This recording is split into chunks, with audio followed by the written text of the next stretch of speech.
14, 2023. It is 5:30 p.m. and this is the work session. One of the things that, and I don't see Paul on yet, and what I was wanting to request is that we would move item number 4 to the first thing on the agenda this evening, because Paul Benedetti is going to tune in, and we're going to discuss the agreement that was in your packet. But I don't see that he is on at this particular point. He may be on, expecting to be on very shortly. So in the process, we will go with that as soon as Paul comes on. We'll go to item number 4, the Hughes Lumber property. That way he doesn't have to live through and sit through an entire meeting. If that's within agreement with everybody. Yes, absolutely. All right. In the meantime, then we will go to item number 1, the Southern Colorado TIF that we had on August the TIF 101. August the 16th and 17th. I hope everybody enjoyed the sessions. Yeah, absolutely. There were a lot of things that were said, but maybe a lot of things that weren't said because of the number of speakers, the number of topics, and so a lot of things were covered. But there are still some other things that I think that maybe still require some covering. I believe everybody was sent the information for download, which would have been a composite of all the information that was disseminated on the 17th. It was a sort of a brainstorming thing that we did the evening before. But again, that's one of the things that, we got it. I think the people that attended coming from other places in the state were impressed with Trinidad. It all went down very well. So again, if anybody needs any more information than that, to me, I think there is more that could be had. There's just a lot more, and so there are TIF 101 classes and subs, and advanced TIF sessions available as they're provided in other towns and cities, and we'll keep apprised of that, and we will go. Paul, I see you on screen. Good evening. Good evening, Paul. Good to see you.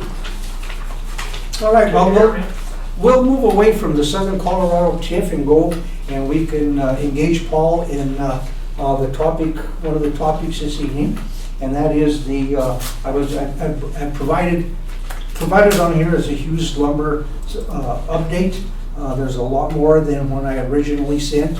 In the original agenda, I sent the memorandum that Paul had provided everybody, telling you what the status was at that point. Since that time, and I mentioned in the agenda packet, that if things were changed as we went forward, you would be apprised of that. Well, things did change subsequent to that agenda going out to everyone last Friday, and so that is what we are going to discuss tonight. Just to bring everybody up to speed and for the public's information, the City of Trinidad did request that that TURA, Trinidad Urban Renewal Authority, assist and facilitate with the sale of the Hughes Lumber property at 127 East Plum. And we have gone through all the processes so far. We are in the final process now of working with the developer to get the buy-sell and development agreement in place. And Paul has been instrumental in doing that and working with and being the negotiator for us with Tim Lamb, who's general counsel for Cape Hamden LLP. So that being the case, and I did provide everyone, you did get the second agenda, which was marked amended at the top. That contained the draft agreement, which is a draft agreement that was really a redraft and some changes made by Paul. And actually, as late as in the last hour, there were communications on that between Tim Lamb and Paul. So Paul, without further ado, I will turn it over to you, and you can explain what's going on, and what will probably go on in the very near future. Okay, so can you hear me now, please? Just let me know. We can hear you. Could be a little louder. Okay. When we received the proposal from the developer from Cape Hamden, they had included in the terms were going to get a construction loan to redevelop the property, and that would include the Hughes building. And they said 30% equity, and then 70% would be a loan from a local bank. And that then, then we naturally think about recapturing the land in case they take title and then don't complete the building, but our rights would be subordinate to that loan. Pardon? Nothing? Did somebody say something? No, sir. No, we're waiting for you, Paul. Okay, well, I drafted up an agreement that has language that is commonplace giving, in these types of agreements, they've been used all over the state and all of downtown Denver. Was redeveloped by TURA under similar contracts. Well, it gave the authority the right to recapture the property. And I won't go through all the details of how that happens, except that as a practical matter, you end up dealing with the lender, because if there's a default, there will be foreclosing on their loan anyway. So we don't want that to happen. Yeah. So we didn't hear anything until late last week from the developer, and Mr. Lamb, the attorney for the developer, took exception to a lot of the language in the agreement, because he said the developer had no intention of getting a loan on the property. And when we finally got on the phone to have a discussion, I explained to him, I said, well, that isn't what it was said. That was said in the proposal. So that was all we had to go on. In any event, he made it clear to, Ed was on the call, he made it clear to both of us that they would finance this work out of their own pocket, and they were not going to get a loan. So that made it a little easier in my mind. We wouldn't have to protect ourselves against the possibility of a loan default. And he also indicated, well, first of all, he had asked for 3 years to begin development. And I said, well, we can't do that. You said in your proposal, you had a whole timeline in there for when you were going to start next spring. You're going to start construction and finish in 2025. So I used all those dates in the agreement, and he thought, well, let's go back to the other agreement that for the adjacent property that they're developing. And when we were talking to him about that, he said they were going to combine this property, especially the vacant portions of the Hughes lumber property, with that adjacent property, and do a redevelopment all at once. And they were going through development review with the city, and expected to start at some relatively early date here. And he also told me that they wanted to take title to the Hughes building right away, because they wanted to go in there and start work on the interior by doing some demolition and abatement in there of anything they found in there, and change the configuration, and also to work on the exterior by doing some tuck pointing and cleaning up the way the exterior works. So, and then Ed had reminded me also that if we were going to have to repurchase the property and we had to wait until they completed construction, no, they would, we would have to keep the money in an escrow account, not pay the city, and not split those proceeds with TURA. So what I came up with as a suggestion, and for you to consider tonight, was, you know, you have a ready, willing, and able developer here that obviously, based on the previous work they've done in Trinidad, they appear to be well funded and well motivated to do a really good job on this building. And so what I thought was this: it wasn't clear from the way the discussion went with Mr. Lamb if they were going to actually get a building permit before they started doing work on the property. So I had said, okay, how about, and this is, you know, something for you to consider.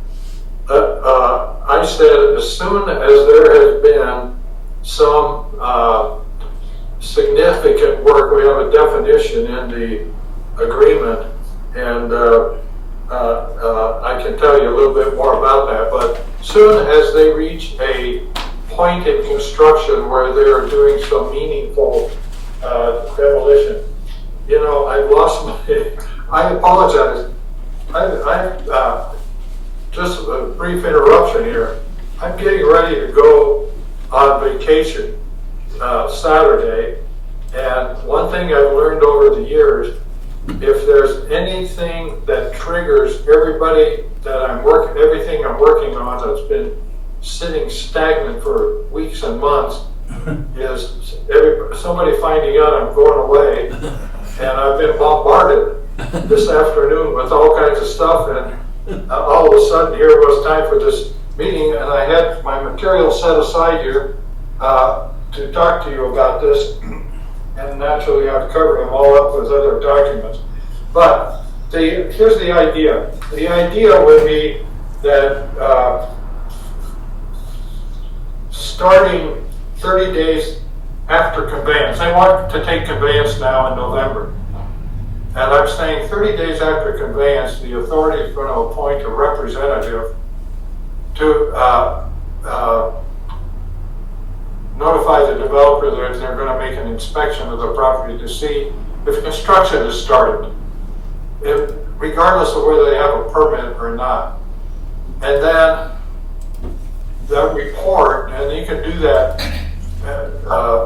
periodically, every few days if you want to, until we actually get some idea that they're going to start. He said something like within 60 days after they take title, or even sooner. He said they want to get in there immediately after they take title and start doing work on the building, if I remember correctly.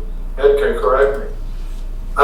So that's what I thought then was, okay, once they start, and if they're making, it looks like they're continuing, well, I think they have to have a permit.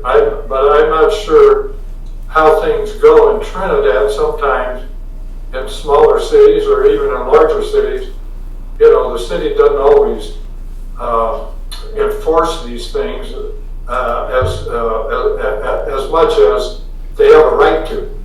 But I do think that any work they do on that building that he described is going to require a permit.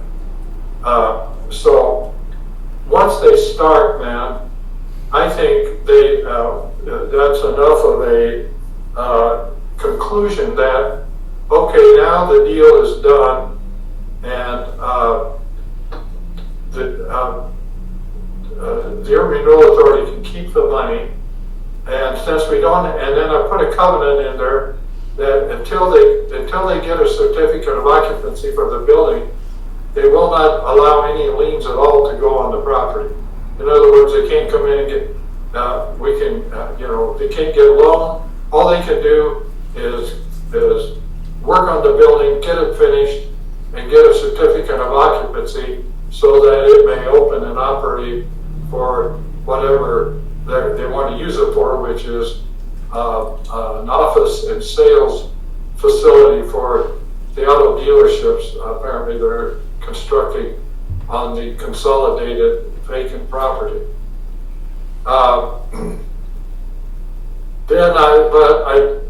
that eliminated a lot of language in the agreement.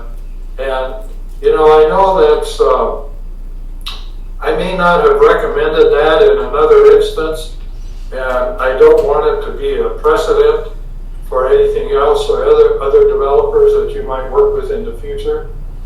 But I just think with this developer and the track record they have in Trinidad, they're entitled to at least compliance with the ordinance that the city has, that the payment of money will be made immediately upon the sale of the property, the conveyance.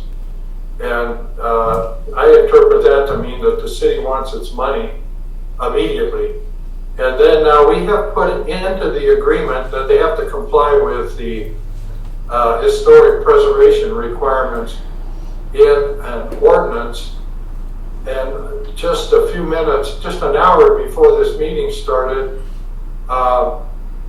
Mr. Lamb sent me a revised version of the agreement, and he accepted everything except for a couple of things. And the only thing that stood out to me was he eliminated the language about complying with the historic review ordinance, which he said the code reference he can't find. And I couldn't find it either originally by looking in the city code.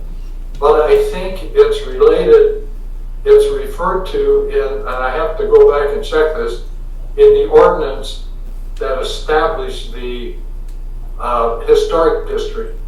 I didn't have time to research that, but I did send him an email about 10 minutes ago and told him that we couldn't accept that change because that's a condition imposed by the state for the grant that the city got years ago for the exterior of this building. Apparently it wasn't a very big grant.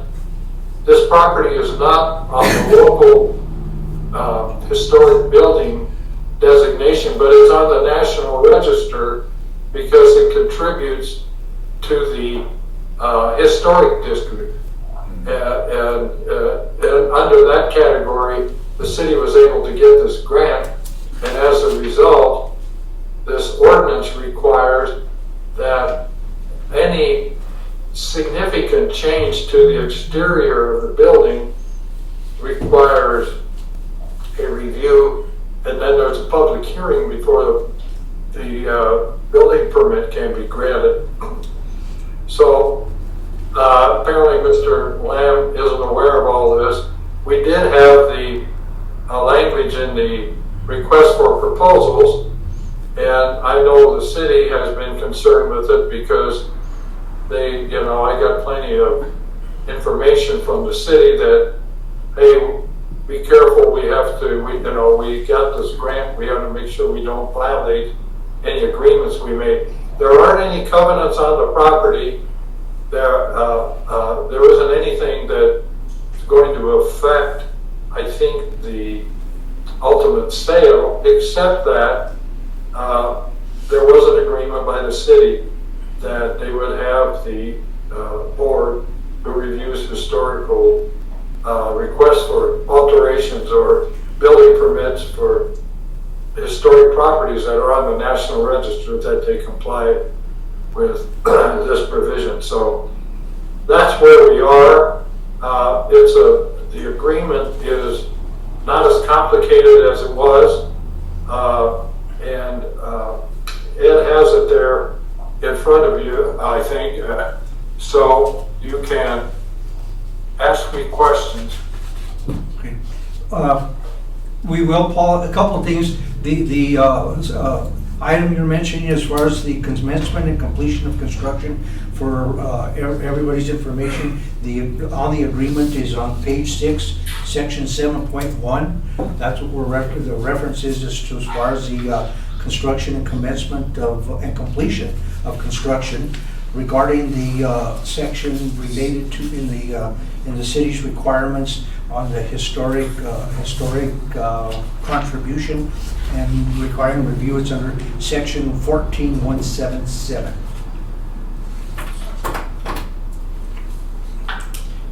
But yeah, there was not a lot of discussion. There was discussion, and Kip Hamden and Paul, well, Kip Hamden, but Tim Lamb, Kip Hamden through Tim Lamb were able to create, you know, Paul created the original draft. There was some editing to it after the subsequent conversation with Tim Lamb, which he made clarification of how we were going to go forward, which included using equity funds of their own to be able to purchase and fix up the building. And what other point did he make? That they would be looking to go in there and to almost immediately be doing things to the building, which would be tuck pointing, removal of the graffiti, and doing whatever else is needed. So their intent is to go in and begin, you know, relatively soon and within a short amount of time, because they can do what they need to do on that property separate and totally different from what's going to happen on the construction of the dealership property immediately to the north. Mhm.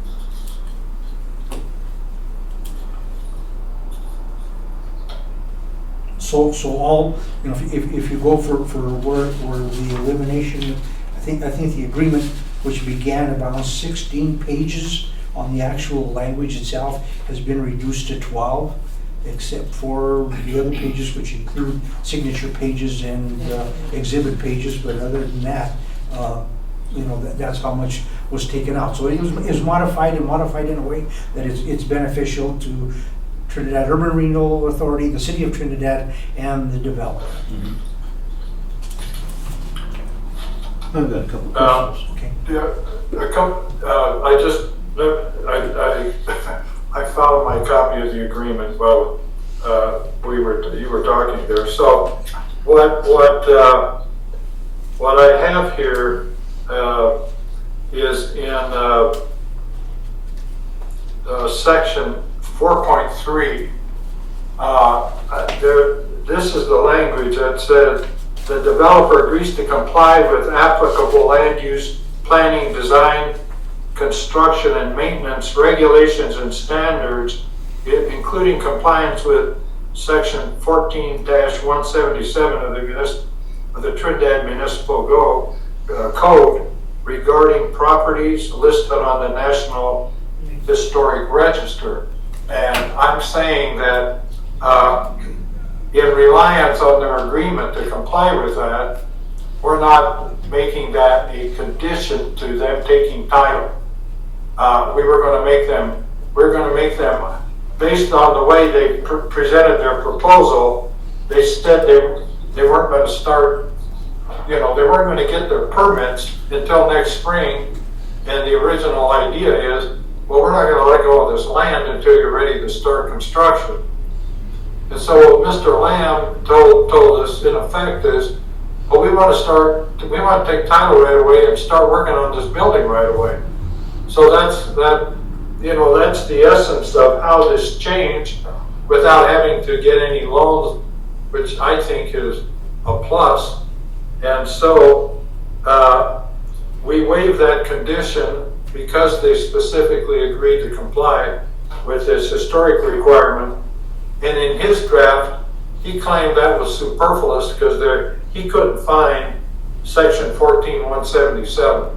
But I think it's in the ordinance that approved the historic district. So I have to do a little more research because I remember I found the requirement finally. I didn't get any help looking in the code either because chapter 14 isn't in there, but it's been added by the ordinance, I think, approving the historic district. Okay, then the other significant change that we put in here is in 7.1, and this is, if you have their copy, this red language in here talking about the authority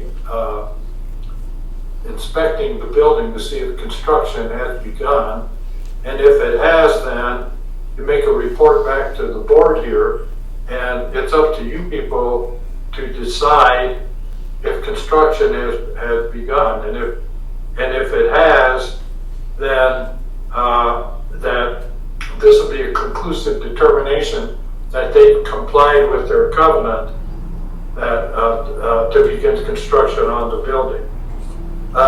We have, let's see.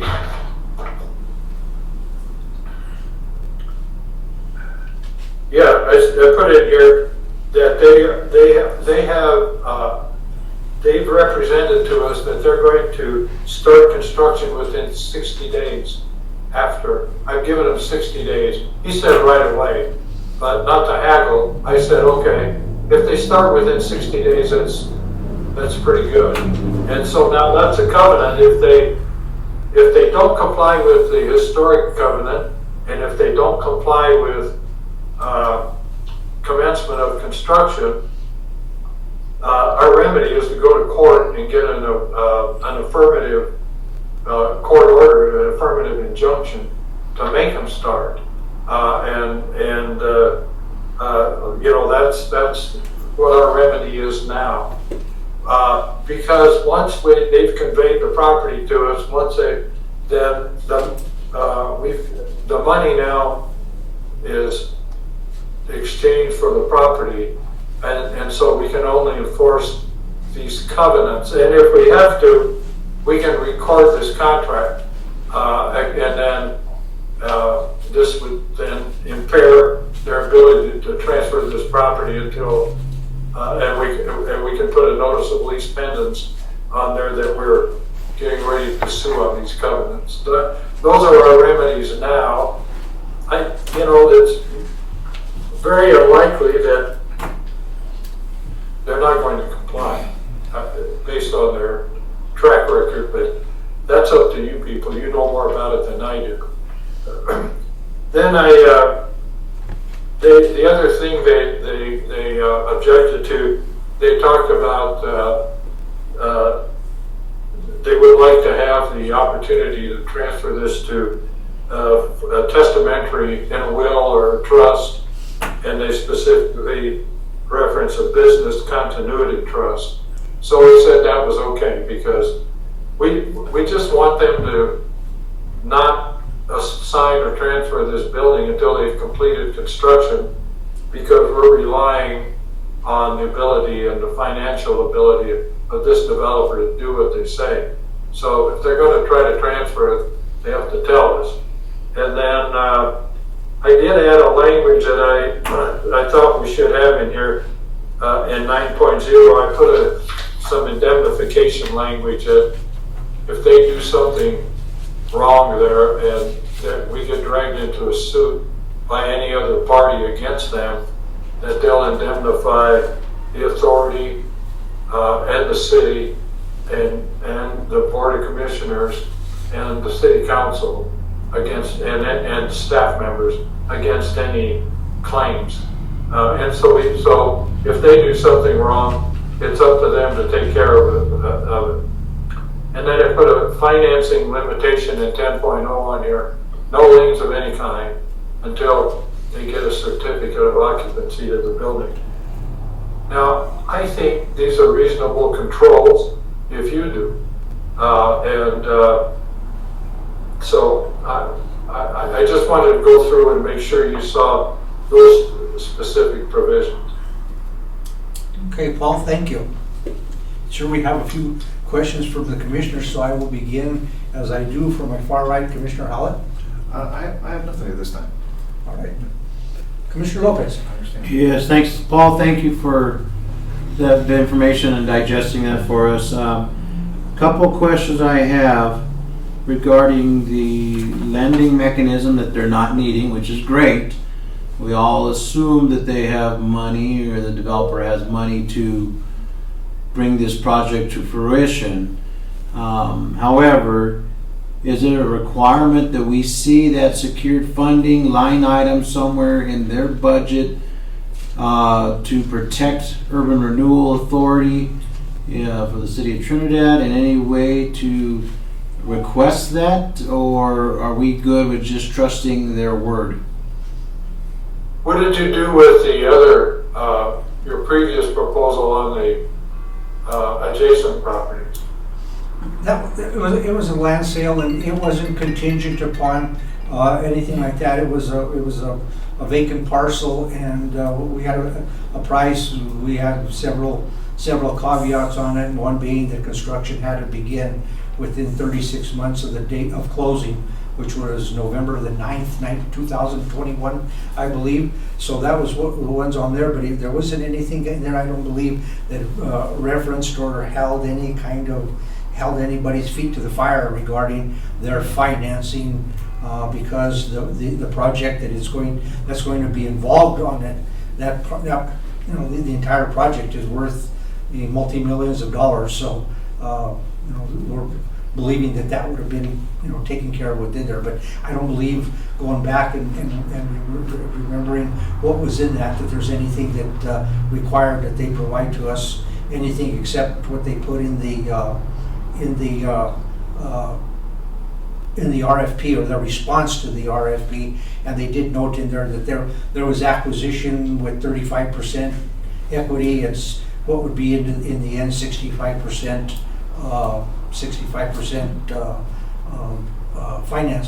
financing.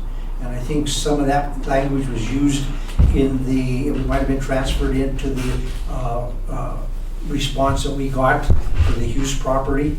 And I think that's what created some of the confusion, and that's why it had to be removed. Tim Lamb said they will use their own funds to do that particular project from beginning to end, with the purchase and those things they had to do with it. Well, we don't, here's the other part of the problem. Since they're going to aggregate this property together, and we will know what. So the deadline is what, this November for them? Is that right? Or is it next November? Next November. For them to start construction 24, on yes. the original property. Next year. Yeah, it'll be November of 24. This is the trigger date for reversion. Well, he told me that, and that I heard him correctly, didn't I? That they're ready to start on that. They actually, in the next few yes, they days actually here. I mean, before the end of the year. Yes, they will actually be in front of Planning, Zoning, and Variance Commission September the 28th, I believe it is. End of September. They will be bringing, because all their paperwork is already downstairs in the what would you call it, whatever Chris Hall's office is. So they've brought all their plats, all their plans are in place and filed with the city. They will have their hearing with the Planning, Zoning, and Variance Commission in late September. So they're ready to go from that aspect. It just depends, I guess, what the outcome of those are. But their plans are to be beginning construction on the dealership projects shortly thereafter. So by spring of 2024, that should be underway. Well, I don't know. I guess we could ask for, and I'm perfectly willing to do that, but some financial information that they have, the funds available, and specifically how they're going to finance it. But I don't know if it's part of a big package with the other property. Is there any restriction? I can't remember. And you did send me that other agreement, and I read it real fast, and I said it doesn't apply here because that agreement was a little bit different. Well, here's one thing to consider. They aren't asking us to reimburse them for any of their costs. Normally in these agreements, where they are going to create tax increments for the authority, the developer asks to be reimbursed for for eligible costs, any on-site utility improvements, the fees and costs that they have to pay the city. anything, a lot of the demolition and cost of the interior of that building to bring it up to code. These are all eligible costs that, are typical of an older building and a developer, say, in very common in Pueblo. And so one of the pluses for you is now we can be a little bit hard-nosed, and I agree, maybe that is a good suggestion. We should ask for a clear statement of how they're going to do it, and maybe for something from a bank or something that the funds are available. If that's what you want, and we put a representation in here and a requirement between now and the closing in November, they should be able to do that. The reason But I didn't want to get too aggressive being new to the project and realizing the long, tradition that this developer's had with the city. I was thinking of ways we could do this, but we certainly, that it wouldn't be an unreasonable request in my mind. The reason why I asked the question is to protect the URA, number one. The other thing that's in the back of my mind is the impending UAW strike, and how is that going to affect their multiple dealerships and throughout the state, and will that decline their funding for this project? So that's the only reason why I always think of the worst and hope for the best, but also try to protect the board that I serve, which is this one, not the dealership. Well, here's the other thing to consider. They will be paying cash for the property, and half that cash belongs to you. So Okay. if they, if they didn't do anything but pay the money, they're complying with the city ordinance that the voters, that the voters approved. It just said to pay cash on the closing, $330,000, or more, or 320, whatever it was. It was just under 330. They're paying 330. 333. So you're getting the purchase price paid. You're getting TIF revenue. If they don't do anything, well, they have the problem of that. And here's one thing to consider. Do you really want to keep the title to that building in the condition that it's in? I don't know. So I'll be happy to do that, but I think it's going to prolong the discussions, and maybe think about it a little bit and let me know, because there are some pluses here for you, because the developer isn't asking for anything. He's paying fair market value, and he's not really asking for anything else. So we're not quite in the same category as what are we protecting the authority from? The contract of 60 days of not complying with the contract that you redid today that we kind of went over. So, and another reason why is, if that is so, where say this UAW strike does have some complications for them, do we want to amend that to 120 days of start of construction, or even give it further? I'm not opposed to the developer at all. I just want to make sure that they're going to be able to comply with what they agreed to, and I'm sure they can. However, would we move forward with this, not having the scene secured funds or something like that with another developer, just because we know this one? What is fair for one is fair for all in my book, and are we going to open up ourselves to another developer down the road saying, you did this for this group, why aren't you doing it for us?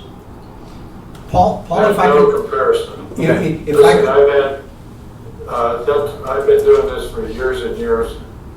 Each of these development agreements stand on their own. Where people have tried that, they don't get away with it, because you just, each of these contracts, you try to be fair. Because if you don't get the redevelopment, you have to have a good developer.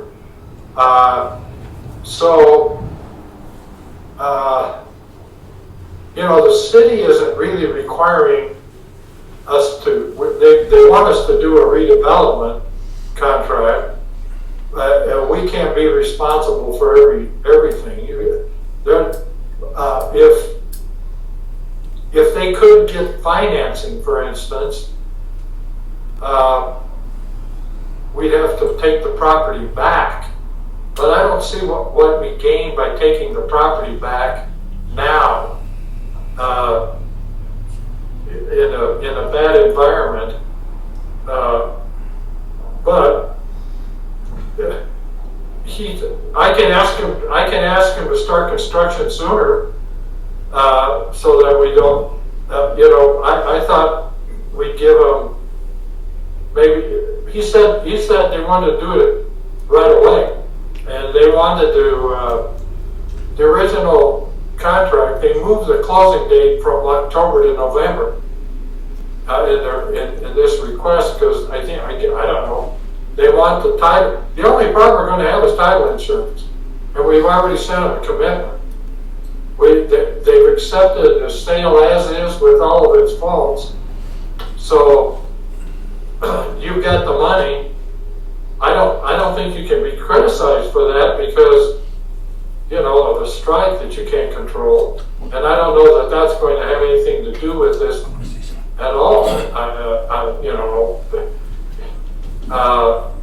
Paul, if I could add something at this point, because of that, in that conversation that we had, and in fact, the presentation they made here that evening, the representatives for Cape Hampton, one of the things that they noted is this building is going to be auxiliary to that other development.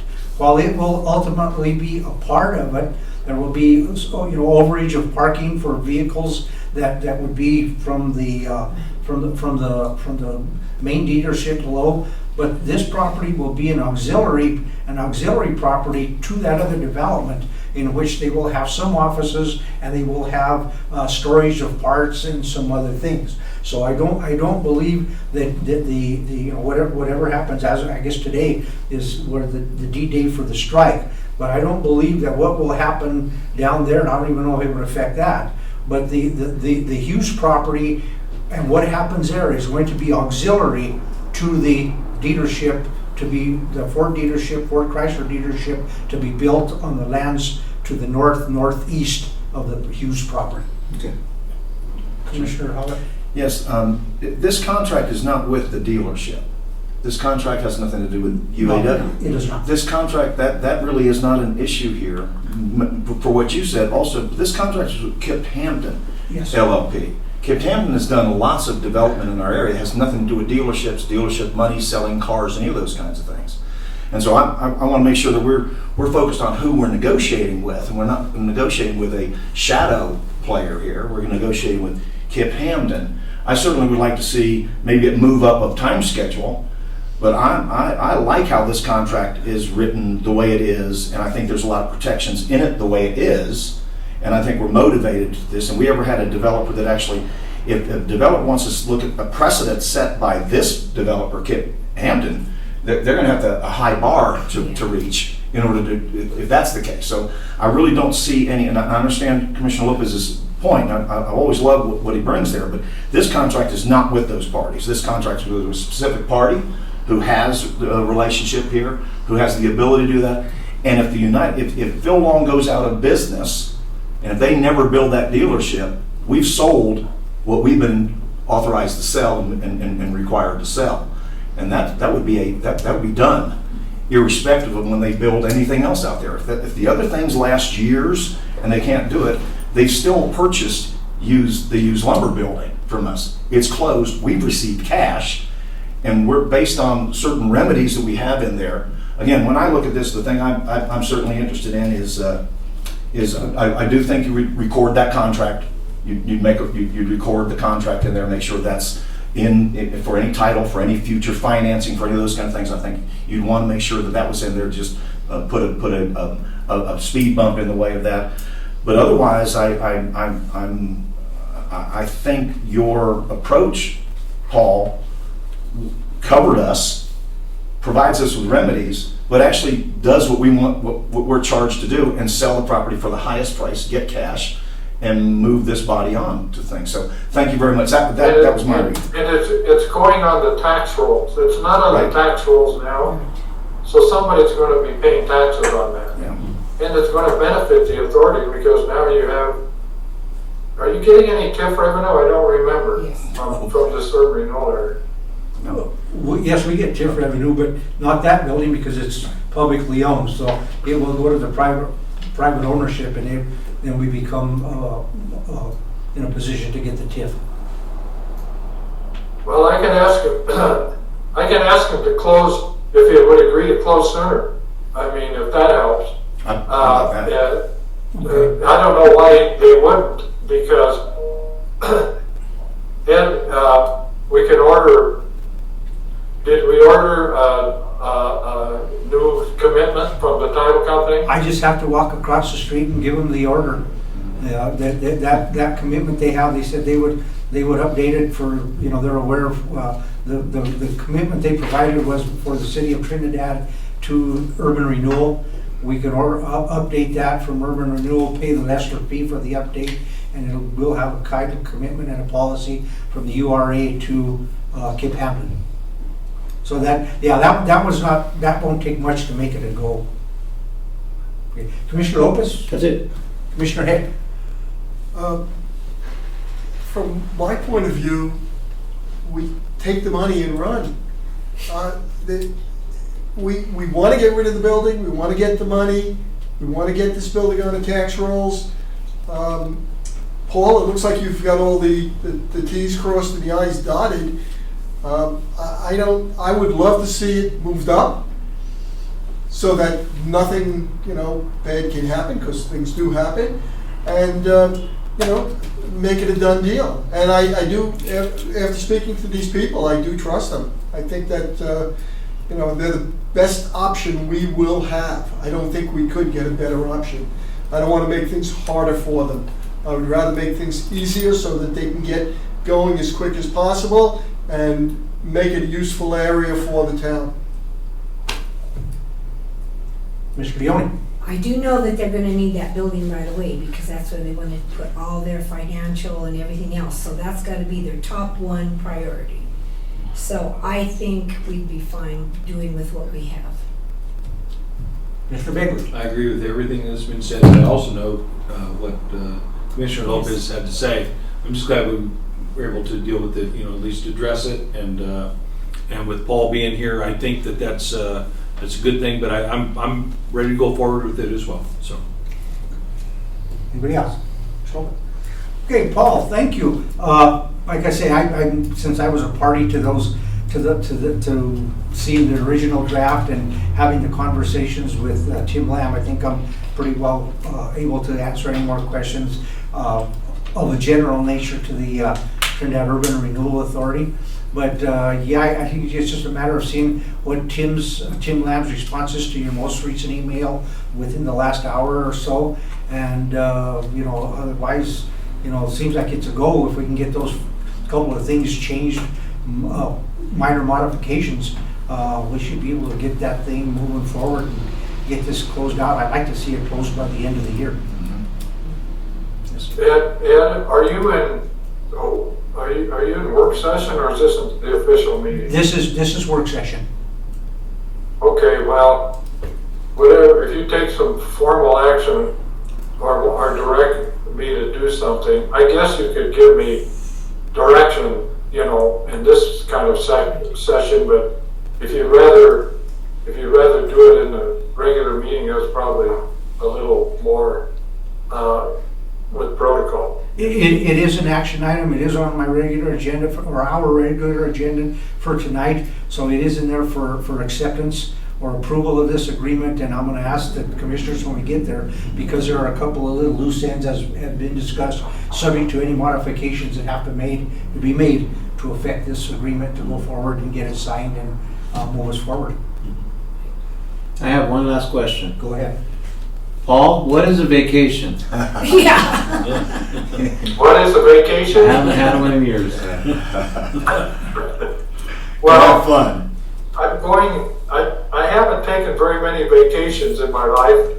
I mean, I've never been gone 2 weeks. Well, I did go to Europe once.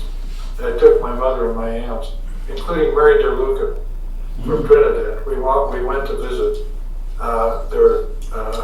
where their parents were born. Anyway, it's a week fishing in Alaska for salmon out in the Tulies. You'd like that. And I hope my body holds up. It will, and we hope you have a really great time and then come back for a bigger mountain of work than you're leaving behind. Yeah. Well, I'm going to try to get, It's still Saturday. You let me know what you want me to do here, and tomorrow I'll see what I can get done with Kip. Or not Tim. Kip, with Lamb. yeah. Actually, I started to call him Kip Hamden when we were talking. Tim, I'll talk to Tim Lamb. I'll send him an email tonight, and I'll suggest that he move up to closing.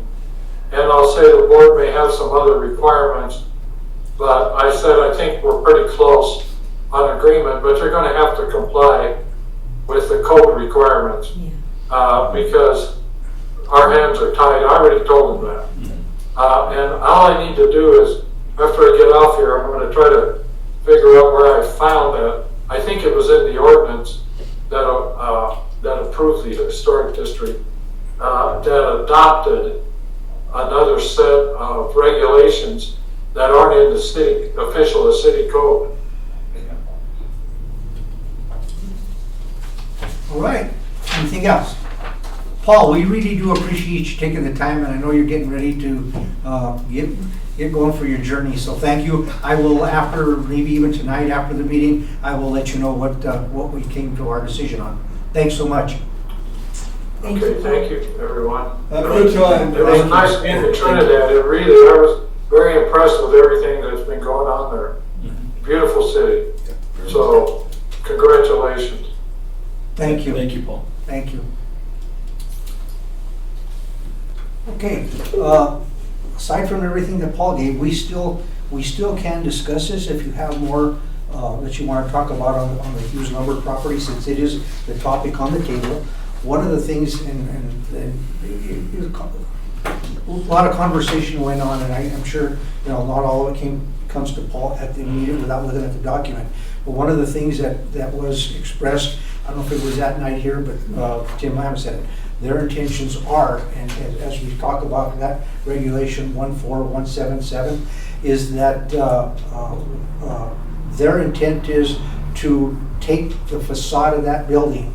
They're going to do some historical research, and their intent is to restore the front of that building to what it would have looked like in its original day. If they can get that information, they will restore it as closely as possible to what they think it would be based upon surrounding buildings. So their intent is to take it to a restoration that is reasonably similar to what it would have been in its original construction. That's pretty cool. I think we do need to reach out to the city and ask them to provide, at least if it's not online, us to have something with regards to the municipal code and the land use code, because it ends at 172. 173, 174, 175, 176, 176 and 77 aren't even listed here, and 3 through 5 are reserved. So there's things right now that we're seeing. We just hit 77. There's 1, 2, 3, 4, 5, 6 items in municipal code that do affect us. We just witnessed it, that aren't in the public copy of It's not municipal updated. code. It's not updated. So I think we just a nice little ask. Sure. There's probably some PDF out there that has that. It's just not. You just can't find it. Not readily available. Yes, So the sir. only concern to the board I had regarding the funding is because today it comes up that we're not going to borrow money. Okay, that's fine. But that's why I raised the question, to make sure that the project gets completed. Well, and we do know, formally the Kip Hampton is the developer, but we do know that it's for the dealership, overall. So, and it could change. I mean, they get a falling out and build something else there, right? You never know. But that was my concern mainly. So I have no more concern moving forward. But all strikes do have consequences. So do elections. So does everything else that goes along with this. And I want to make sure that this building comes to fruition the way we've got it planned with this organization. So that was the purpose of my question. Yeah, fair enough. Okay. So it is an action item on the regular agenda tonight under new business. So I would ask when it gets there, if it is the desire of the board to approve it and accept, that in there, you also, whoever makes that, as we just discussed, there may be some modifications we have to make to get it. You've seen the draft. There'll be minor modifications, which would include closing date or the compliance with that regulation. But other than that, there will be no, because in Tim's comments and email, he said thought everything was acceptable. It's a better draft than the original one.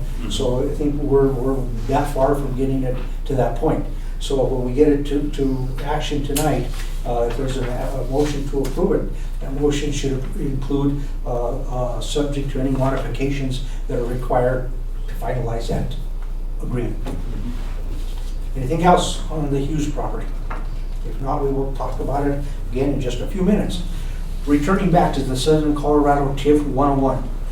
Again, we had that. We had a lot of people came in, and with that tonight are the bills the costs that were incurred to have it, which I thought were pretty nominal based upon having to pull it together with costs of facility at the hotel building. The cost per person included the room fee, and then we have the free of charge building at Space to Create Commons. We did have to pay for the food, for breakfast items and lunch. Just to let you know that, and as you would probably have seen, the portions were quite generous that were provided. So we were prepared actually for more people to be there, but not everybody showed.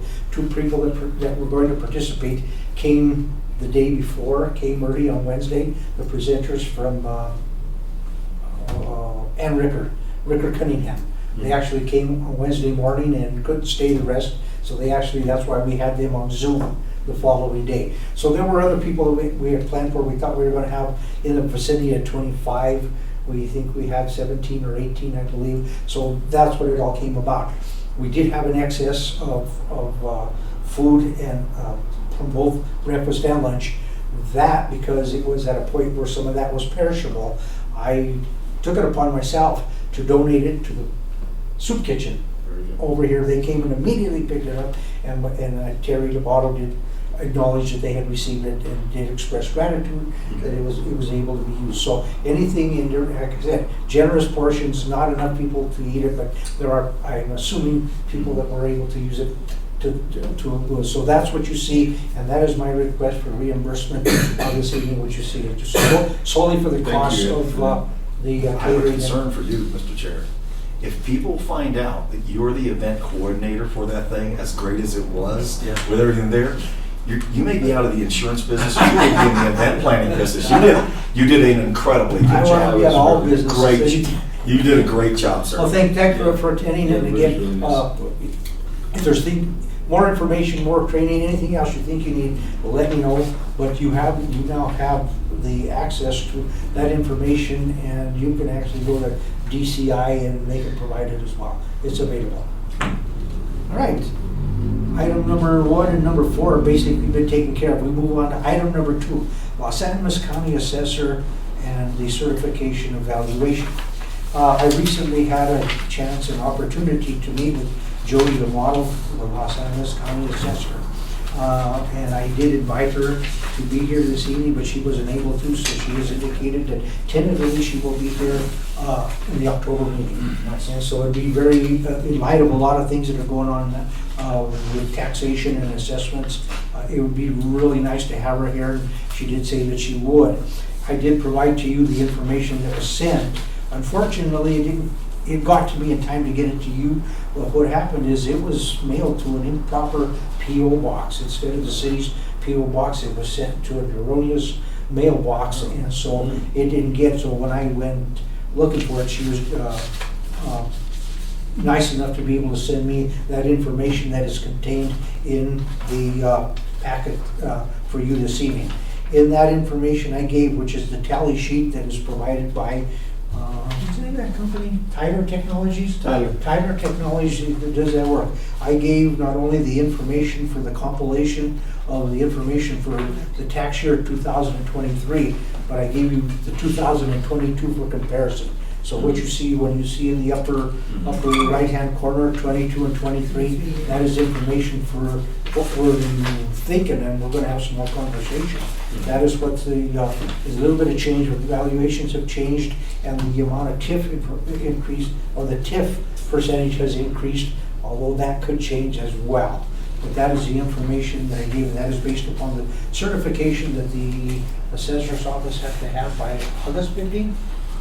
Yeah, we just August signed- 31st. Yeah, August 31st. August 31st. Should, Mr. Lee. should we keep this for when she comes? Absolutely.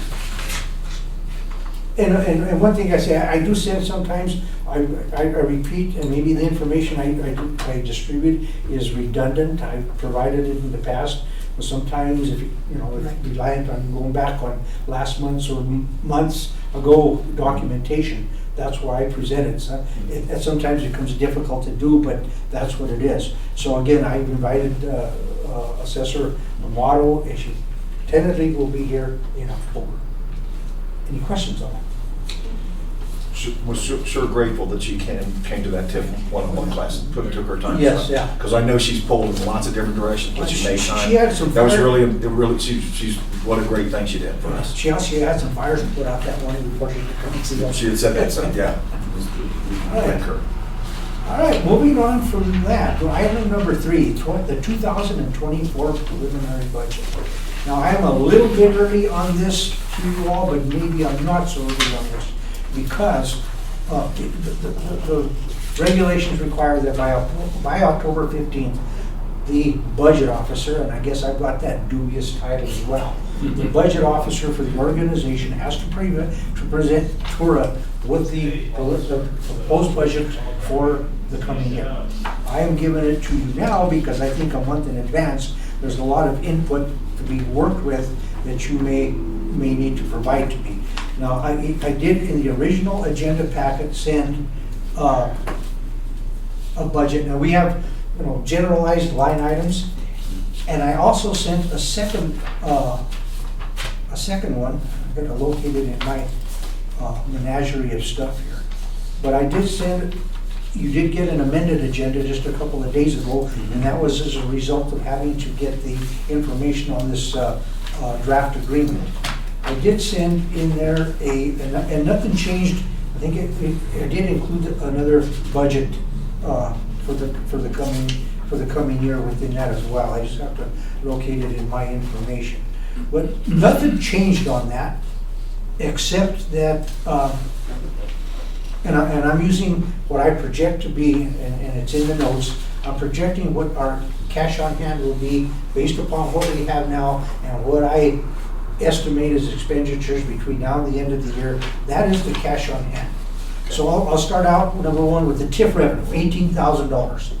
Use that number because we are currently at the $18,000, and we had $16,500 estimated last year coming into this year because of personal property exemptions that had changed, assessments that had changed, so made some changes there. So we went 16.5 for the year 2023. We have exceeded that slightly. In my conversation with Jody Amato, we talked about that because there are changes and impending changes that I will talk about shortly. So she said $18,000 is a reasonable number to assume you're going to get in 2024. So that is an estimate. And again, all this is open for input, as I put in the notes. This is what I'm presenting, so you may have different ideas on it. Do we need to be more conservative on that than we put there? 0 for other revenue, other pre-development deposits, 0. Okay, cash on hand, again, based upon what we have now and what I see going to the end of the year, I'm estimating that we should have $340,000 cash on hand And if you look at the most recent, or we'll approve the financial report tonight, that's money that I think should be back and forth. In the original draft budget that I had used a number combined to 340, and what I'm expecting to be our net of $159,000 from the property, the Hughes property, is our 50% is $166,500, half of 333. But we're sharing in the costs of legal and whatever else it costs, title insurance, those kinds of things. So that 166.5, I've dropped that down to 159. But instead of putting it on cash on hand, I'm just showing it that it will be income in 2024. I'm hoping and assuming that we close this before the end of the year, but that amount, plus or minus, is already in there. I don't want to show it as a cash on hand. I prefer the way you did it right here. Yeah, and it doesn't happen, then that could be problematic. Yes. So that's why that is there. So does anybody have any suggestions or any opinions on how I like that. is that workable? Yeah, I think there's yes. And again, you went outside to the source to get our estimated $18,000. So there's not a better source than our county assessor to be able to give you a number. So I think he did everything he possibly could at this point. Okay, so then we go to the expense side. And we have, one of the reasons that we decided that we would discontinue or suspend. We didn't discontinue, but we suspended the facade program. Is that something we want to consider into the next year? We want to bring it back. We're gaining money and we need to spend some money. And we don't have, we can still stay within the parameters that we were. And this is up to the board. We can remain with the parameters that we did. We were budgeting up to $30,000 a year or $30,000 a year for facade improvements. Didn't say the only program we're going to have and the only money we're going to dedicate, but that's showing some movement with the money. We're bringing in public funds, we have monies, or we can just save it and look for a major. And that's that.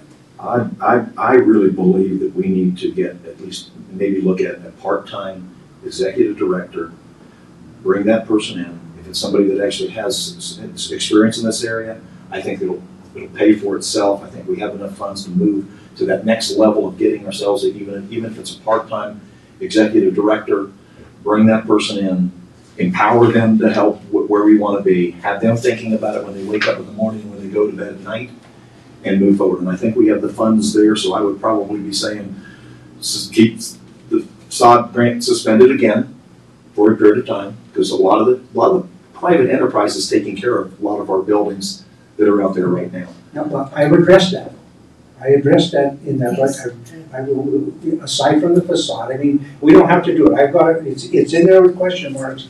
That, it's dependent on what we as a board want to do. So I've left that open, just for consideration. And when you're saying left that up, the part-time executive director? Yes, well, as we go forward, Okay. as we go forward into the budget, I lost my I didn't page all see over. that. As we go forward in the budget, okay, so we leave that there. So renovation projects, if we take our other costs, okay, that could lead with 402. But if we decide that we're going to take $30,000 and reinstate or bring back the facade program, that 402 would be adjusted downward in order to balance the book. So that 402, if we decided that we wanted to go 30,000, take that down to 372. That would be the change in number, if that's what it would be. Pre-developed, I'm sorry. Well, I just had a quick question. Yes. Has anybody, since the time that we've kind of suspended this, the facade program, has anybody said anything? There are possibilities out there. Huh? There are possibilities. Okay. Yeah, there are possibilities. And so, okay, so that's that part. Let me go down and we can jump back again. Pre-development expenses, I have a 0. And one of the things that if you don't know what pre-development is, and I guess you haven't, not everybody's been familiar, but if we get a developer coming through the door that wants to engage us in a project or an undertaking, they will have to, number one, provide the dollars that it's going to take to be able to get all the projections, all the analysis, and all the other things necessary for TURA to be able to consider being a participant on it. And for instance, I'll give you a for instance, the project that involves the Americana Road project. Okay, coming to TURA, that developer, the end cost for that, the development agreement is $24,000. Okay, it started out at $10,000 or $15,000, incrementally had to go up. The developer had to keep depositing money you were here? You were here at that time? 2019? Maybe it was. I think you might have. Yes. You were, because you came in on April in early 2019. It was already agreed upon. It wasn't yet, but we were working on it. But anyway, that's a for instance. Okay, so the developer has to put money in our bank, and all the costs associated with it are then paid for out of that money in the bank. So you see the zero on the deposits, you see zero on the expenditures. So that's why the two are in there. Doesn't mean it can't happen. But if that happens, that's when you fill the. But if that was to happen, a developer came in and says, hey, I got a property and I want TURA to bridge this gap for me, and this is what we are going to do. All those projections, all the costs, everything that it's going to take in there has to be borne by the developer. So coming in with a wish list is going to cost money.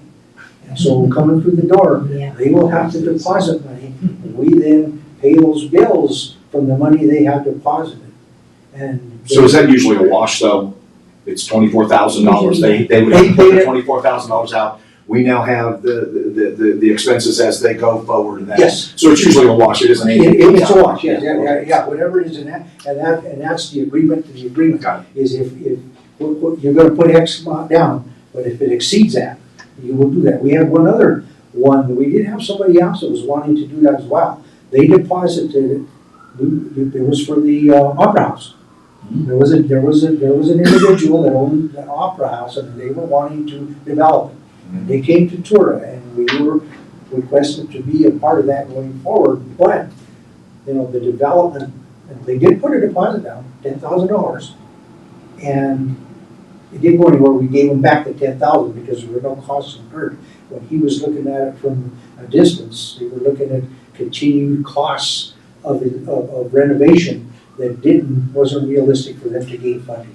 So it went from, they did put in, so I'm just explaining where the revenue would come from and where the expenditure would be. Okay? Legal, we took that last year and created its own line item at $50,000. And by the way, I did give everybody a copy of the 2023 budget. You saw that on in front of you. I provided that for comparison. And so last year we did include legal as a line item at $50,000. I think it should remain there. Yes, sir. We may not use it, but it's there. We don't have to reallocate or adjust the budget. Last year we did training and travel at $5,000. I'm suggesting that we allot $10,000 because we had a tip here. Those tips are available in other places. That's valuable information to be gained. That would allow for the cost to go there, travel accommodations, plus whatever it costs. If it's DCI sponsored, doesn't cost us anything because the city of Trinidad is a member. But those costs associated with travels and accommodations in another city would be borne in that $10,000. And that allows her, I think, $5,000 we did last year. We really didn't use it. But at this particular, we are going to use some of it because I've got a reimbursement request. But I'm taking that from 5 to 10. Honestly, I believe that needs to be there, and that allows everyone. That's no stumbling block for anybody that wants to go. Costs will be. I agree. It's reasonable. Yeah. Okay, consulting and administrative fees. Last year we had that at $45,000. I'm suggesting that we put that in at $55,000 this year to address those things that you just mentioned. And we tried to find either we're going to have administrative done by a consulting firm, or we get our own, however, we maybe work with the city, and if we use staff, we reimburse for what it takes, but let it be done. How do we have costs? It's time. Have we, Consulting and administrative fees, have we? we've used consulting in the past. We do have an agreement with theirs and associates that we use, it's on an as, fee for service as incurred. And so we do have an agreement in place with the consultant. We haven't had to use them this year, but there's some things they can do for us, but there's, basically, I've explained, we can be boots on the ground and go fight the project for you. Once the project or whatever's, we found it, all the other things can happen, but there's certain things that have to happen directly with us and through it. So that's where I put in there, that we take that to that amount, maybe overfunding it, but maybe not. But I'm thinking that's a substantial or sufficient amount to allow us to be able to get, we do need, It's time, yeah, it's time. it's time. And I realized that when I was putting the budget numbers together, it's something that we need to consider. Very good, very good. Yeah. And one of the things that I wanted to bring up is that with these numbers that I provided you on the agenda, this is something that you are probably intimately knowledgeable on. Proposition HH. Proposition HH is going to, as it's written, and if it's accepted by the electorate of the state of Colorado, it promises to lower property taxes for the course of about 10 years. But with that comes the relinquishment of Tabor funds. So it depends on where the electorate goes with it. But if the electorate decides, the electorate of the state of Colorado decides to accept and they pass HH, it's going to change our revenues. It's going to change several things. So one of the things that occurs, and I got an email today from Department of Local Affairs reminding us that our budget for the next year has to be on the table for consideration, proposed budget by the 15th of October. I already knew about that, so that's why we're looking at it today, so I can get something more concrete in place by October the 15th, and we meet on October the 12th. So we'll be right ahead of it. Immediately after that, immediately, but once it's been presented to the board, then the board, we have to have a public hearing, which will probably be in our November meeting. We'll have a public hearing for the public to address or question or give opinion on our budget for 2024. Once that's concluded, then we are required to have it adopted and in place by December the 31st. And then I have to have it submitted to this Department of Local Affairs by January 31st. Certain things may happen to change that schedule if HH passes, but that won't be known till November the 8th. Do we have to go around it? Well, we'll start on this side this time. Thank you. I have a question about the executive director. We've talked about it for a long time. You've kind of borne that role. Is this something that we bring somebody else in? Is that somebody, do you just move over a chair and then somebody, how does that work? An executive director will actually sit over there. Okay. Under the state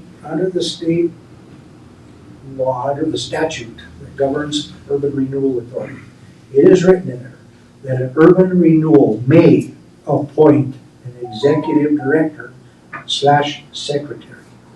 The executive director, when they're put in that role, and we have it in our bylaws, that executive director is the secretary.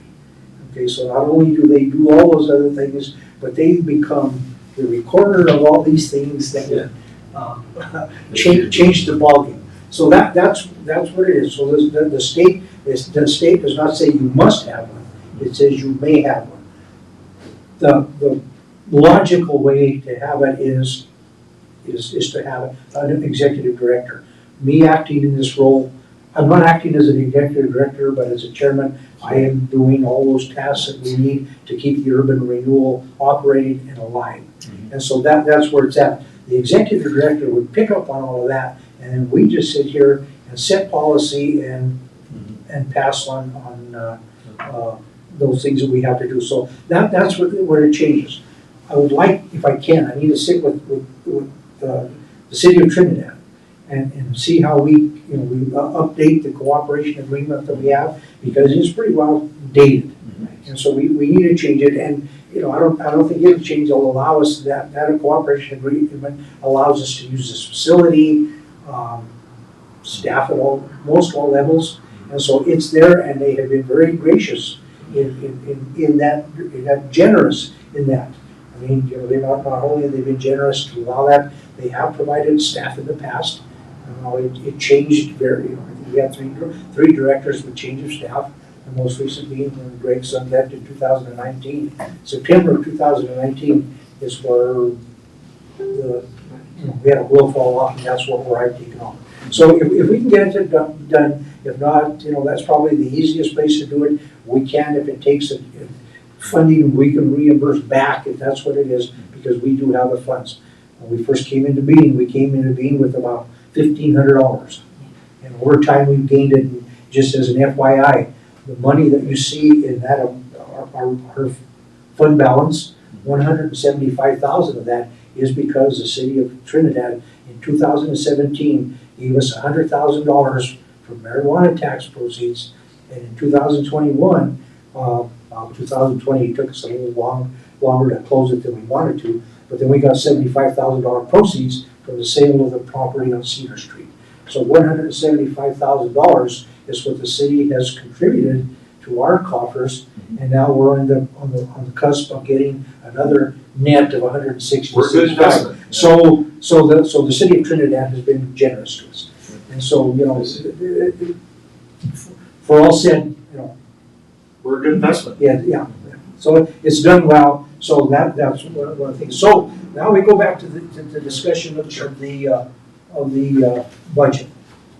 Do we, as written, do you want it to sit that way? Do you want to reinstate the facade program for the year 2024?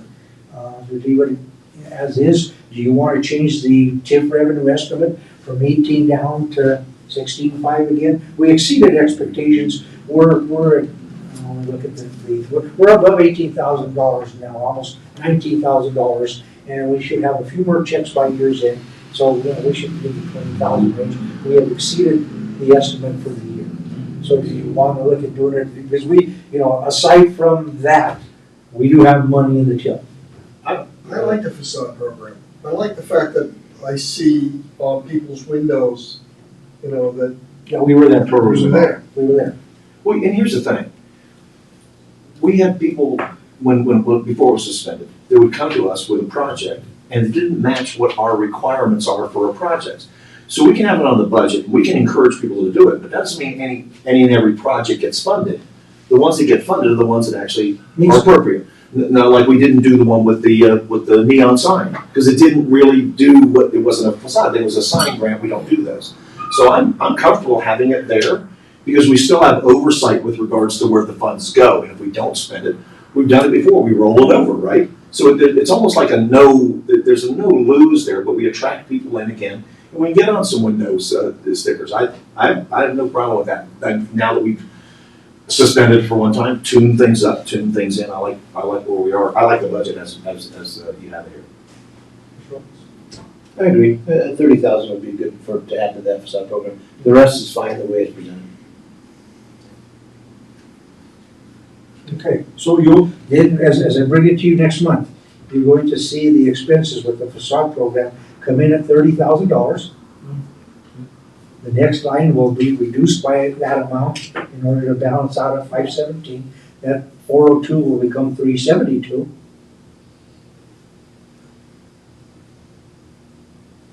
And everything else was leaving in line. Now, and at the end of the budget list there's project account. Project account was begun in order to accommodate all those payments that you saw going through us for the Americana Road project. Mm-hmm. And so that was why that account is. So if you take that $517,000 and add $2,468 to it, that's the actual money we owe. Plus or minus. $2,468 was actually $2,500, but we had $32 in costs for checks and whatever. So it was basic 2,500, that's a cost after, that's what we have after costs. And did you just say that came from that, the project? No, we created that account, so we separate from our general operating account. So we took $2,500 for the general operating account in whatever that, about when that happened. And so that money is there, if we get another project that we have to do that with, that's where that would go. I like it. Unlikely, but that's where it is, but that money is, that 2468 is in addition to whatever you see at the bottom line of cash on hand and other income. Any other questions? Sounds good. Okay, I will prepare that and have it in another form for you next month, so we can, after that, we have a proposed budget in place, we can call and advertise for a hearing shortly thereafter. A little bit tougher than it used to be, because now you have to meet deadlines at the newspaper, and it always happen on Fridays, I believe. They don't notice it. Okay, item number 5, bill reimbursement request by Ed Grego, and I'll just go reiterate what I said earlier. Those are the costs that were incurred for the Hilton Garden Inn and for the food and beverage and the other services that we had related to it on the August the 17th. So I provided copies of the invoices, paid invoices, and that is my request for this evening. So if you consider it, that's what the wording. Were we charged to have the at Hilton Garden? We were charged on a per person basis. The meal was inclusive of the room charge. But the room charge, the room charge? We didn't pay for that. It was contained within the $20 per person. Okay.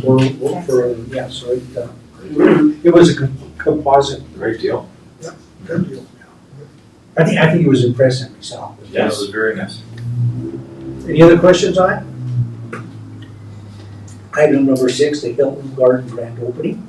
I'm assuming that everyone got an invitation. I did mention to Gina Scaraponte, who is the public relations director for Kip Hanlon and the Long dealerships, about TURA's role in that as far as Americana Road. So we're graciously accommodated and invited to the grand opening that will occur. I'm not sure the times, you'll see it on your. 5 days. Yeah, I think I asked And you're earlier. supposed to acknowledge if you're coming. Yes, RSVP. Dan was yesterday, and you're expert, you're plus one. I will rely on my wife getting me there on the right date. I have a tendency of You don't mixing. want me to call you? Please, I have a tendency of mixing things up, so, good, bad, and different. And, Hilton Garden Inn. Okay, that's it. Item number 7, items for future work discussion. I noticed something that, the last couple of days that I wanted to bring up. 2 things. One, you might be familiar with, because it's right across the street from your agency. There is a digital sign over there that has the weather. The kiosk. Yeah. Yeah. I don't know how long it's been there. I may have walked by it and never noticed it, but I did notice they had an events calendar. And I was thinking, well, we should be on there. I don't know how it works, who we contact, but, There's 2 of those. Anissa Roth would be the person. There's one on Main Street as well, Coal Miners Memorial Park. There's 2 of them. That's Just months ago. been like maybe in the last About 3 months. 3 months. Yeah. I must have walked by 100 times with the grandkids and never noticed it. But I think we should try to advertise what we do, put ourselves in there. And the other thing is, tonight at Create Space, there's a community meeting on revitalization. Yeah. I would have thought that we should have been invited to that. Everybody's invited. Just a conflict. It's just a conflict of schedule. And a lot of times that has to happen because it depends on who's facilitating, and they have to bring in firms or individuals from out of Trinidad. So sometimes they have to go with the availability of time for them, not opposed to you know, I was hoping I'd get out, we get out of here in time, I might still go over there. All right. I didn't know if everybody knew that, I just happened to hear it, I think it was, I heard it. Yeah, it's been out there, yeah. Unfortunately, it's a scheduling conflict and it's only because they have to accommodate a lot of other things, but that's what it is. Reasonable? Two things. We had talked about before about having the Chronicle interview Ed, but the week we were doing that was the TIF thing, and there were a lot of things. So I know, just to give a report back, whenever Ed wants to talk to Ben, the reporter, and do that article on TURA. Well, we're on items for future discussion. We're not- So what I want to do, then I'll pick up where we Okay. just were. If we're going to add an even part-time executive director, that is going to open up the agreement with, as you had said, with the city, because that opens those things up. I'd like to have us go through that agreement at a future thing, so we know where we stand on that. I've read it, but I read it a year ago now, right? And it would be nice if we're going to open that up, that we're all familiar with what that agreement is right now, and the other opportunities that we may want to look at. So looking at our cooperative agreement, I guess is what it is with the city. I would like to see. Cooperation agreement, yeah. I don't remember, it's dated. Yes. And, so, yeah, I'll get that to you, I've got it in file. I've sent it before. Yeah, I just want us to have a discussion about it in a work session. I'll get it to you. Okay, so that, going forward, talk about us advertising on kiosks and, the cooperation agreement. Tentative representative of the city attending our meetings. With the absence of Katie Williams, where's our city manager today? Or any city thing? Yeah, so, I mean, who are they gonna send? Brittany, of course, is always here, but who will be interim for that communication? Yeah, we had a liaison. Yeah. Okay. So you want that up for discussion? So we can discuss. Okay, fine. Anybody else? Again, if you didn't think about it tonight, but you think about it between now and the week before the next meeting. Okay. Give me a call, send me an email. Anything else? Nothing else for work session? All right. 7:03 PM. Today is September 14, 2003. This is the regular meeting of the Trinidad Urban Renewal Authority. Item number 1 is a roll call, please. Bailey, Here? Hart, Here? Howard, Here? Leona, Here, Lopez. Here. Grego. Here. Item number 2, approval of the minutes for the August 10, 2003 meeting. Copies were sent to everybody in advance of the agenda. Is there a motion to approve? Motion to approve. I'll second that. Commissioner Howlett with a motion to approve, Commissioner Hecht with the second. Any questions, comments, changes, additions, deletions? Roll call. Bailey, Yes. Hart, Yes. Howard, Yes. Leona, yes, Lopez, Abstain? Grego. Yes. Item number 3, acceptance of the financial report. A motion to approve. I make a motion to approve the financial report for August. Commissioner Leone with the motion to approve. Is there a second? Second. Commissioner Lopez? Commissioner Leone with the motion to approve, Commissioner Lopez with the second. Questions, comments? Just to let you know that we did get our funds increased by $852 in the last month from TIP. So we sit now at a cumulative total as of the end of August, $18,858. Oh, I'm sorry, I take that back. TIF is $18,702, so my full calculations are wrong. That $156 involves $150 reimbursement from Triple D and $6 for the lease at the community garden. Roll call. Bailey, Yes. Yes. Howard, Yes. Leoni, Yes. Lopez, Yes. Grego. Yes. Item number 4, consideration of bills. Number A, Paul Benedetti Legal Services for the month of August 2023 in the amount of $300. Is there a motion to approve? I'll make a motion to approve. I'll second that.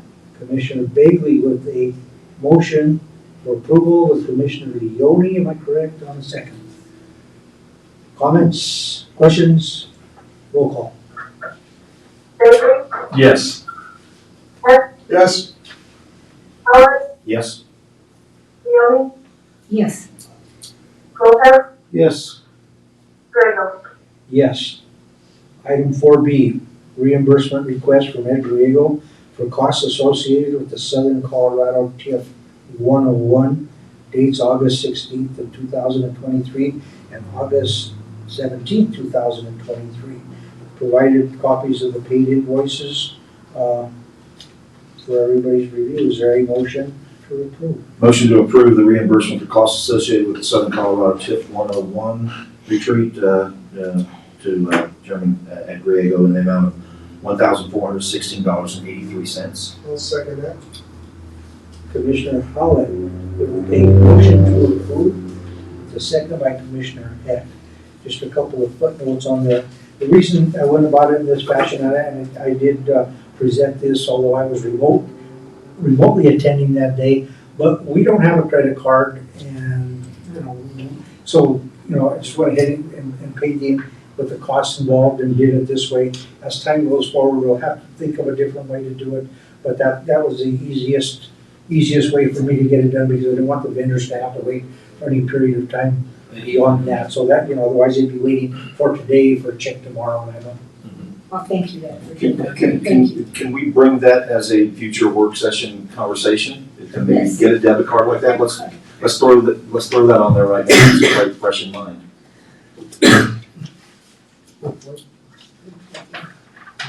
Shouldn't have to lay down money like that all the time. Just take Brittany's. I impose a lot on Brittany right now. Okay, there's a motion and a second. Any further questions or comments? Roll call. Bagley, Yes. Yes.